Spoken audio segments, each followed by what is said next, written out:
ओम नमः शिवाय। नमस्कार मंडळी, विशेष ज्ञान विभूतीमध्ये तुमचे सर्वांचे स्वागत आहे। महाशिवरात्रीचा दिवस हा हिंदू धर्मातील प्रत्येक व्यक्तीसाठी लहानांपासून मोठ्यांपर्यंत सर्वांसाठी अतिशय महत्त्वाचा दिवस आहे। हाच तो दिवस आहे ज्या दिवशी आपण भोलेनाथाला प्रसन्न करू शकतो। महाशिवरात्री कधी आहे आणि महाशिवरात्रीची पूजा विधी, त्यासोबतच महाशिवरात्रीचा शुभ मुहूर्त आणि निश्चित काल याविषयीची संपूर्ण माहिती जाणून घेऊया, त्यामुळे व्हिडिओ शेवटपर्यंत बघा। महाशिवरात्री म्हटली की हा दिवस देवांचे देव महादेव यांच्या पूजनाचा दिवस आहे, तर त्यामुळे शिवभक्त या दिवशी मोठ्या प्रमाणात शिवभक्ती करतात। त्यामुळे या दिवशी जो कोणीही भगवान शंकरजीचे पूजन करतो माता पार्वती सोबत, त्यांच्या सर्व इच्छा पूर्ण होतात आणि ज्यांच्यावर महादेवाची आणि माता पार्वतीची कृपा असेल तर त्यांच्या जीवनामध्ये कोणत्याच प्रकारचे दुःख आणि संकटे राहत नाही। तर म्हणून आपल्याला जर कोणत्याही प्रकारचे संकट असेल, दुःख असेल, सांसारिक जीवनात आणि वैवाहिक जीवनात काही समस्या असतील तर त्यासुद्धा तुम्ही महाशिवरात्रीचं भगवान शंकरजीचं पूजन करून आणि व्रत करून उपासना करून भगवान शंकरजीची ते दूर करू शकतात। तुम्हाला जर मुलबाळ होत नसतील तर अवश्य भगवान शंकरजीची आणि माता पार्वतीची आराधना करा।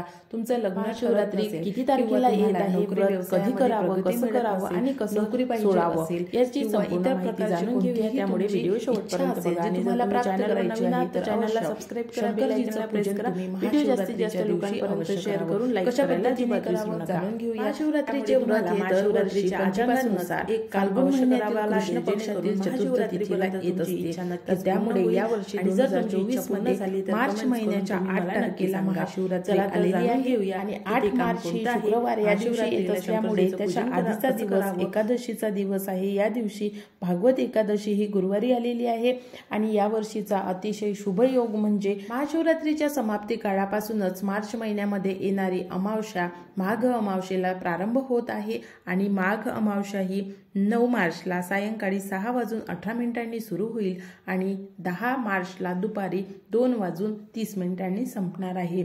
तर त्यामुळे या महाशिवरात्रीचा जो हा शुभ काळ आहे तो एकादशीचा असू द्या, महाशिवरात्रीचे 2 दिवस असू द्या किंवा अमावस्येचा काळ असू द्या, हा अत्यंत फलदायी, महत्त्वाचा आणि प्रत्येक भक्ताची इच्छापूर्ती होणारा काळ आहे। तर त्यामुळे अवश्य तुम्ही या काळामध्ये भगवान शंकरजीची अतिशय मनोभावे प्रार्थना करा, पूजा करा आणि आपल्या इच्छा संपन्न करा।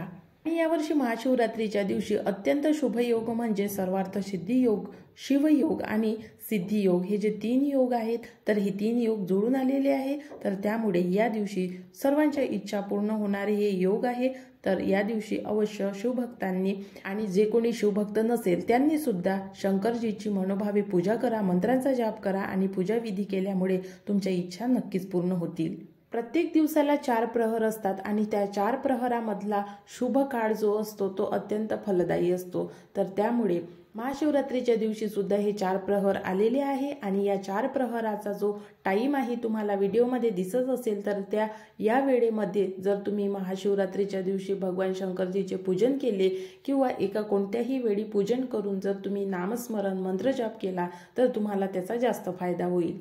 मंडळी, आपल्याला माहित आहे भगवान शंकरजीचं पूजन हे एकांतवासामध्ये केलं जाते आणि रात्रीच्या वेळी केलं जाते। रात्रीच्या वेळी जर तुम्ही भगवान शंकरजीचं पूजन करत असाल तर तुम्हाला त्यांची कृपा लवकर प्राप्त होईल आणि मंत्रजाप जर करत असाल तर तुम्हाला तो मंत्र लवकर सिद्ध होईल। महाशिवरात्रीच्या दिवशी पूजेचा जो शुभ मुहूर्त आहे तो रात्री 12:07 सुरू होईल आणि 12:56 पर्यंत राहणार आहे। तर त्यामुळे हा जो शुभ वेळ आहे महाशिवरात्रीच्या दिवशी अतिशय पवित्र वेळ आहे आणि या वेळेमध्ये तुम्ही भगवान शंकरजीचं पूजन करून कितीही मोठी आपली इच्छा असेल तर ती इच्छा पूर्ण करू शकता। म्हणून या वेळेमध्ये अवश्य भगवान शंकरजीचं पूजन करावं। आणि ज्या लोकांना रात्रीची पूजा जमत नाही तर त्यांनी ब्रह्ममुहूर्तावर पूजन करावं। दिवसभरामध्ये कधीही पूजा करू शकता, पण ब्रह्ममुहूर्तावर केलेलं पूजन आणि मध्यरात्री केलेलं पूजन यामध्ये खूप फरक असतो, कारण मध्यरात्री केलेलं पूजन हे लवकर फलप्राप्ती देणार असते, तसंच ब्रह्ममुहूर्तावर केलेलं पूजन आणि नामस्मरण हे सुद्धा तुम्हाला लवकर फलप्राप्ती देते। त्यामुळे ज्यांना शक्य नाही रात्रीचं पूजन करणे त्यांनी अवश्य ब्रह्ममुहूर्तावर पूजन करावं। मुहूर्त आहे 5:01 सुरू होईल आणि 5:50 पर्यंत राहणार आहे। तर त्यामुळे या मुहूर्तावर तुम्ही भगवान शंकरजीचं पूजन आणि भगवान शंकरजीच्या पिंडीचं पूजन अवश्य करू शकता आणि अतिशय पवित्र मनाने हे पूजन केल्यास तुम्हाला तुमच्या ज्याही इच्छा असेल तर त्या नक्कीच पूर्ण होतील। भोलेनाथ, महाकाल, शंकरजी, शिवजी हे आपल्याला भगवान शंकरजीची नावं माहिती आहे। भगवान शंकरजी अतिशय भोले आहेत, ते भक्तांच्या सर्व इच्छा पूर्ण करतात आणि प्रत्येक भक्त आपली इच्छा पूर्ण होण्यासाठी हे व्रत करतात।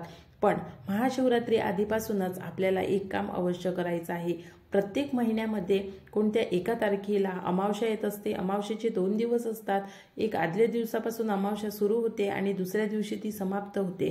आणि अमावस्या आणि पौर्णिमा किती महत्त्वाची आणि किती फलदायी आहे हे कदाचित आपल्याला माहीत नसेल, तर आजच्या व्हिडिओमध्ये हे सुद्धा जाणून घ्या की प्रत्येक महिन्यामध्ये येणारी अमावस्या आणि पौर्णिमा, त्यासोबतच एकादशी, अष्टमी आणि चतुर्थी हे जे दिवस असतात ते अत्यंत फलदायी असतात। या दिवसामध्ये तुम्ही कितीही महत्त्वाचे कामे करू शकता आणि जे कोणते तुमचे चांगले कार्य असेल ते कार्यसुद्धा या दिवसापासून तुम्ही करू शकता। आपल्याला भगवान शंकरजीचा एक मंत्र घ्यायचा आहे, ज्या मंत्राचा आपल्याला महिनाभर जाप करायचा आहे। हा मंत्र कोणता असावा? मंत्र इच्छापूर्तीचा मंत्र असू शकतो। भगवान शंकरजीला प्राप्त करण्यासाठी किंवा त्यांची कृपा आपल्यावर राहण्यासाठी भगवान शंकरजीचा मंत्र असू शकतो, किंवा माता लक्ष्मीला प्रसन्न करण्यासाठी, माता पार्वतीला प्रसन्न करण्यासाठी माता लक्ष्मीचा मंत्र सुद्धा असू शकतो। तुम्हाला मंत्र कोणता हवा आहे हे तुम्ही निश्चित करा। आपल्या चॅनलवरती मी बरेचसे मंत्र तुम्हाला वेगवेगळ्या व्हिडिओंमधून देत राहते। जर तुम्ही आपले व्हिडिओ बघितले असेल तर त्या व्हिडिओंमधून तुम्हाला तुम्ही कोणताही मंत्र घ्या, तुम्हाला इच्छापूर्ती मंत्र घ्या, भगवान शंकरजीची कृपादृष्टी तुमच्यावर सदा सर्वदा राहावी यासाठी ओम नमः शिवाय, ओम नमः शिवाय या मंत्राचा जाप करा, किंवा माता लक्ष्मीला प्रसन्न करण्यासाठी माता लक्ष्मीचा कोणताही मंत्र घ्या। तो मंत्र तुम्हाला फेब्रुवारी महिन्याच्या 8 तारखेपासून जाप करायचा आहे। 8 तारखेला शिवरात्री आहे आणि 8 तारखेला मार्च महिन्याच्या महाशिवरात्री आहे। तर हा 1 महिनाभर आपल्याला मंत्राचा जाप करायचा आहे। 2 ते 3 मंत्र मी तुम्हाला आजच्या व्हिडिओमध्ये देणार आहे, तर त्यापैकी तुम्हाला जो मंत्र योग्य वाटेल त्या मंत्राचा तुम्ही अवश्य जाप करावा। त्यातला पहिला मंत्र आहे शिवगायत्री मंत्र। ओम तत्पुरुषाय विद्येहि महादेवाय धीमहि तन्नो रुद्र प्रचोदया। हा श्री शिव गायत्री मंत्र आहे। या मंत्राचा जाप 108 वेळा करायचा आहे। 108 म्हणजे 1 माळ आपल्याला अवश्य या मंत्राचा जाप करायचा आहे। त्यानंतरचा दुसरा मंत्र आहे ऐं ह्रीं श्रीं ओम नमः शिवाय श्रीं ह्रीं ऐं। हा मंत्र आहे। या मंत्राचा जाप सुद्धा तुम्ही करू शकता, आपल्या इच्छापूर्तीसाठी हे मंत्र आहे। त्यानंतरचा तिसरा मंत्र आहे ओम ऐं ह्रीं शिव गौरीमय ह्रीं ऐं ओंग। शेवटचा जो ऊ आहे त्याचा उच्चार ओंग करायचा आहे, कारण त्यावर अनुस्वार आहे, त्याचा ओम होणार नाही, तर त्याचा ओंग असा उच्चार होईल।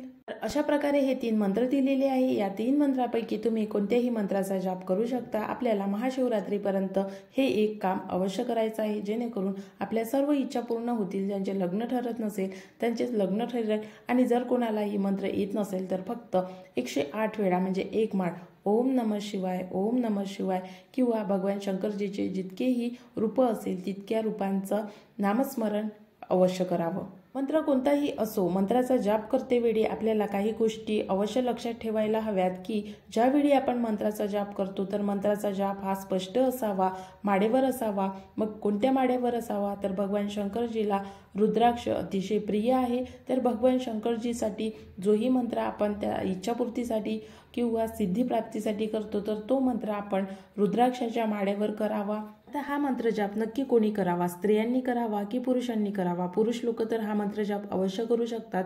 प्रॉब्लेम स्त्रियांचा असतो। स्त्रियांना महावारीच्या पिरियडमध्ये तुम्हाला हा मंत्र जाप करायचा नाही आहे, तर त्यामुळे तुमचे महावारीचे दिवस समाप्त झाल्यानंतर मग ते 4 दिवस असू द्या किंवा 5 दिवस असू द्या, तर 5 दिवसानंतर या मंत्र जपाला परत सुरुवात करायची आणि कंटिन्यू हा मंत्र जाप करायचा। तर तुम्ही 8 तारखेपासून मंत्र जाप सुरू केला असेल आणि मध्ये तुम्हाला जर कोणत्याही प्रकारची समस्या उद्भवली असेल तर तुम्हाला एक्स्ट्रा 2 दिवस मिळत आहे। महाशिवरात्रीच्या दुसऱ्या दिवशी लगेचच अमावस्या आहे आणि 10 तारखेपर्यंत अमावस्या राहणार आहे, तर त्यामुळे महाशिवरात्रीचे दिवस आणि हे अमावस्येचे 2 दिवस अत्यंत फलदायी आहे। तर तुम्हाला जर कोणत्या समस्या आल्या असेल तर तुम्ही तुमचा मंत्रजाप कंटिन्यू या 2 दिवसापर्यंत करू शकता। बरेचसे शिवभक्त महाशिवरात्रीच्या दिवशी मंत्रांचा जाप करून मंत्र सिद्ध करतात। जर तुम्हाला मंत्र सिद्ध करायचा असेल तर अवश्य कंटिन्यू तुम्ही मंत्र जाप करा। 1 लाखापर्यंत जर तुमचा मंत्र जाप होत असेल तर तुमचा मंत्र सिद्ध होतो